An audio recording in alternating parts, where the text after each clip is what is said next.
तो आज हम बात करने वाले हैं एक काफी दिलचस्प कहानी पर, आधी रात की दस्तक, एक डरावना रहस्य। जी। ये कहानी है दिल्ली के एक फ्लैट की और उससे जुड़ी एक बड़ी ही अजीब घटना की।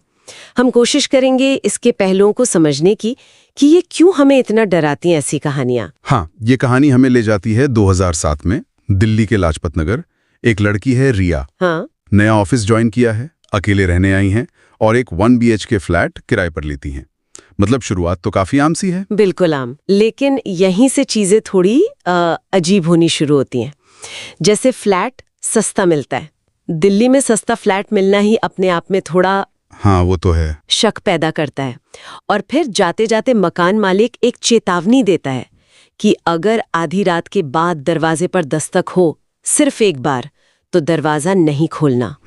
अब रिया तो इसे अंधविश्वास समझकर हंस देती है। शायद हम भी यही करते। हाँ बिल्कुल, कौन मानेगा। लेकिन ये चेतावनी एक तरह से फोरशैडोइंग का काम करती है, जैसे कहानी में होता है, आने वाले खतरे का संकेत। सही कहा। शुरू के कुछ दिन तो बिल्कुल नॉर्मल निकलते हैं, कुछ नहीं होता। हाँ, वो एक झूठी सुरक्षा वाली फीलिंग आ जाती है। फिर आती है 17 जुलाई की रात, ठीक 2:13। 2:13? इतना सटीक? जी हाँ, ठीक 2:13।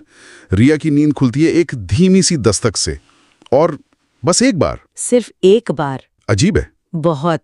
और ये पैटर्न है ना, यही इसे और डरावना बनाता है। अगली रात फिर वही, फिर अगली रात, लगातार 5 रातें। 5 रातें? हाँ, ठीक 2:13, वही एक अकेली दस्तक, और कुछ नहीं, कोई आहट नहीं, कोई दूसरी आवाज नहीं। इस दोहराव में ही कुछ भयानक सा है, जैसे कोई मकसद हो इसके पीछे। बिल्कुल, मनोवैज्ञानिक रूप से तो ये बहुत परेशान करने वाला है। अब रिया डर तो जाती है, लेकिन छठी रात वो हिम्मत करती है। क्या करती है वो? वो दरवाजे पे अपना मोबाइल लगा देती है वीडियो रिकॉर्डिंग के लिए, और खुद दरवाजे के छेद से, पीप होल से देखती है। अच्छा, सबूत इकट्ठा करने की कोशिश। हाँ, आज के जमाने का तरीका है, डर को समझने की कोशिश।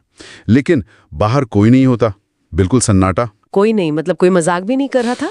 नहीं, और इससे भी ज्यादा चौंकाने वाली बात सुबह पता चलती है जब वो वीडियो देखती है। वीडियो में क्या था? वीडियो में दस्तक की आवाज रिकॉर्ड ही नहीं हुई। क्या आवाज नहीं? जी नहीं, लेकिन ठीक 2:13 पर एक इंसानी परछाई कैमरे के सामने से गुजरती है, और वो परछाई सीधा कैमरे की तरफ देखती है। अरे बाप रे! हाँ, जैसे उसे पता हो कि रिकॉर्डिंग हो रही है। ये चीज सबसे ज्यादा डराती है। ये कोई हादसा नहीं लगता, ऐसा लगता है कोई है वहां। ये तो वाकई रोंगटे खड़े करने वाली बात है। फिर रिया ने क्या किया? जाहिर है वो बहुत डर गई होगी। बुरी तरह। उसने फौरन मकान मालिक को फोन किया, और तब कहानी का एक और हिस्सा खुलता है, उस फ्लैट का अतीत। हाँ, मतलब पहले भी कुछ हुआ था वहां? हाँ, मकान मालिक बताता है कि करीब 10 साल पहले अरविंद नाम का एक किराएदार उसी फ्लैट से गायब हो गया था। गायब? क्या मतलब? रहस्यमयी तरीके से। और अरविंद ने गायब होने से पहले पुलिस को फोन किया था। पुलिस को? क्यों? उसने बताया था कि 5 रातों से कोई उसके दरवाजे पर ठीक एक बार दस्तक दे रहा है।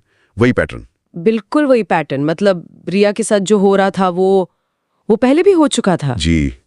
पुलिस जब फ्लैट पर पहुंची, दरवाजा तोड़कर अंदर गए, तो उन्हें कोई लाश नहीं मिली, कोई लड़ाई झगड़े के निशान नहीं। तो फिर अरविंद कहाँ था? कुछ नहीं पता, बस कमरे की लाइट जल रही थी, और अरविंद के जूते दरवाजे के पास रखे थे, बिल्कुल सलीके से। जूते दरवाजे के पास?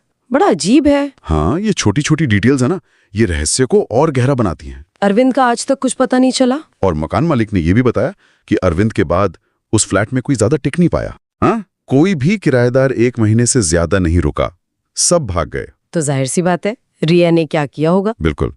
ये सब जानने के बाद रिया उसी रात वो फ्लैट छोड़कर चली गई। डर गई थी बेचारी। हाँ, इसमें कोई शक नहीं।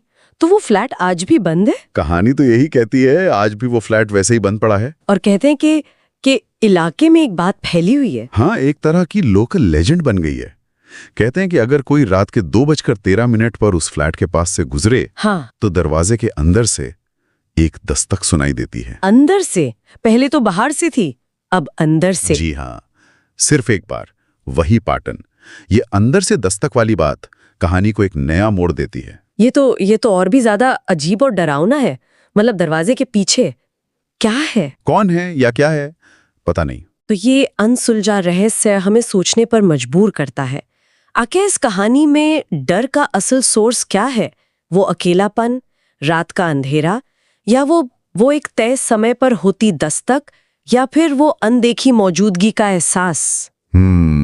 शायद ये सब चीजें मिलकर काम करती हैं और अंत में सवाल यही रह जाता है, क्या वो अकेली दस्तक वाकई आज भी उस बंद दरवाजे के पीछे गूंज रही है?